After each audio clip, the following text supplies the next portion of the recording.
ابھی میرے ایک جاننے والے کا میسج آیا، ان کے یہاں آج لوگ روزہ رکھے ہوئے تھے۔ کون سا روزہ؟ بولے ہزاری روزہ، ایک روزہ کا ثواب 1000 روزے کے برابر ملتا ہے۔ یاد رکھو میرے بھائی، معراج کا واقعہ سچا واقعہ ہے، مگر معراج کب ہوئی، کس سال ہوئی، کس مہینے میں ہوئی، اس کا کوئی آتھینٹک پروف نہیں ہے۔ اس لیے 27 رجب کو معراج کی رات منانا اور اس دن روزہ رکھنا اور رات میں نماز پڑھنا یہ بالکل بھی صحیح نہیں ہے، بدعت ہے۔ یہ اپنے من سے، اپنی مرضی سے، اپنی اچھا سے کوئی کام نیکی سمجھ کر کے اس کو بنایا جائے اور کیا جائے، اسی کو بدعت کہا جاتا ہے۔ اور اللہ کے نبی اپنے ہر خطبے میں کیا کہتے تھے؟ وَكُلُّ بِدْعَةٍ ضَلَالَةٍ وَكُلُّ ضَلَالَةٍ فِي النَّارِ، ہر بدعت گمراہی ہے اور ہر گمراہی جہنم میں لے کر کے جانے والی ہے۔ اللہ کے پیارے نبی صلی اللہ علیہ وسلم یہ بھی فرماتے ہیں، من احدث فی امرنا ھذا ما لیس منہ فہو رد، جو ہمارے دین کے اندر نیا کام نکالے گا اس کا وہ کام مردود ہے، اس کے اس کام پر اس کو کوئی ثواب ملنے والا نہیں ہے۔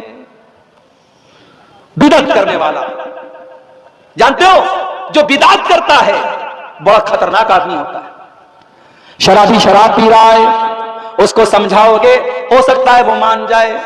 زانی زنا کر رہا ہے، سمجھاؤ گے ہو سکتا ہے مان جائے۔ حرام کھانے والا حرام کھا رہا ہے، اس کو نصیحت کرو ہو سکتا ہے مان جائے۔ مگر جو بدعت کر رہا ہے وہ تو دین سمجھ کر کے کر رہا ہے، وہ تو ثواب سمجھ کے کر رہا ہے، وہ تو عبادت سمجھ کے کر رہا ہے۔ اس لیے بدعتی کا توبہ کرنا بہت مشکل ہوتا ہے، بڑی خطرناک چیز ہے بدعت۔ اور اسی لیے قیامت کے دن جب اللہ کے پیارے نبی صلی اللہ علیہ وسلم جب حوض کوثر کا پانی اپنے امت کے لوگوں کو پلائیں گے تو بخاری اور مسلم کی روایت ہے کہ کچھ ایسے بھی لوگ آئیں گے اللہ کے نبی ان کو حوض کوثر کا پانی پلانے کی کوشش کریں گے۔ جب اللہ کے نبی ان کو حوض کوثر کا پانی پلانے لگیں گے تو فرشتے روک دیں گے اور فرشتے کہیں گے اے اللہ کے نبی آپ ان کو یہ حوض کوثر کا پانی نہیں پلا سکتے۔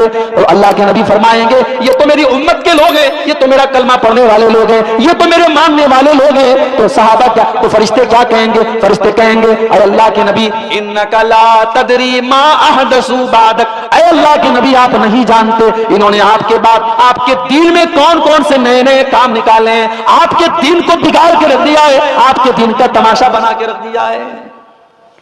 ہر مہینے کی کوئی نئی بدعت۔ ابھی رجب کا مہینہ چل رہا ہے، شب معراج، پھر اگلے مہینے میں شب برات، پھر رمضان میں آخری جمعہ کو الوداع کا جمعہ، پھر شوال کے مہینے میں کوئی اور بدعت، پھر اس کے بعد سفر کا مہینہ آتا ہے، اس کو کہتے ہیں تیزی کا مہینہ ہے، اس میں جو پیدا ہوتا ہے وہ بڑا تیز ہوتا ہے۔ ہر مہینے کی کوئی نئی بدعت ہے میرے پیارے ساتھیوں، بدعتوں سے اپنے آپ کو بچاؤ۔ بدعت بڑی خطرناک چیز ہے، ہماری اور آپ کی نیکیوں کو